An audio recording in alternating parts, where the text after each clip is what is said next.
It is a wonderful headstone cleaning day in my neighborhood, so I thought I would show you how to do it and what I use, since so many people asked. Before I do though, if you like this kind of stuff, I'm not the only one that does it. You should definitely go follow this girl.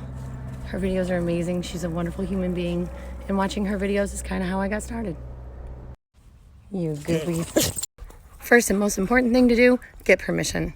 Don't skip this step. If it's on private land, make sure you ask around, see who owns it. If it's not, I actually go to the town hall and ask them if it's okay if I clean their cemeteries. I even have a contract I fill out with some of them. They just want to know, who's liable. If a headstone tips over and crushes me, they want to make sure they're not paying for my headstone. This is the stuff I use. It's called D2 Biological Solution.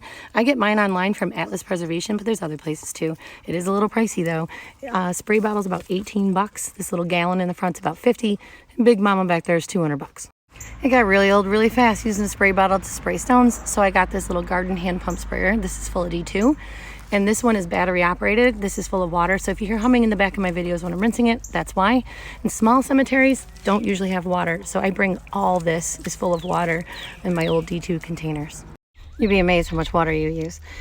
This is the brushes that I use. I have some plastic, some natural fiber bristle ones. I try not to use the plastic ones very much because I don't want to wreck the stones.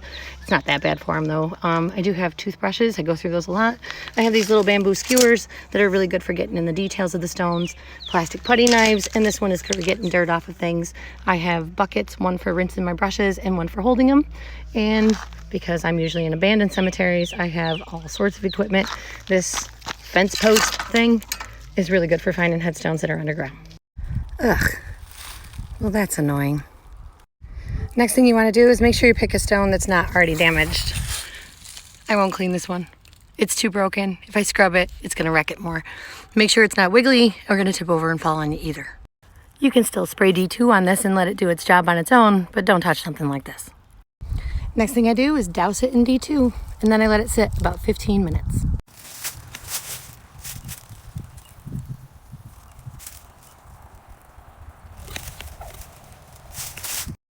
Oh, and if it turns black like this, don't freak out like I did the first time. It's just a natural reaction with the D2 and stuff growing on the stone, and it's very temporary, thank goodness.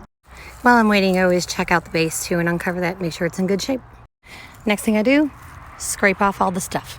Sometimes you can do this before, if there's a lot. I don't want to put my D2 on there and have it soak into it, so I'll scrape it first.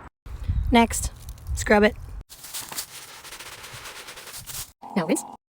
Doesn't look that great yet, but in 6 months, should look like that. I had to put more on his because I wasn't happy with how it turned out, but I won't clean it again. Hope this helped.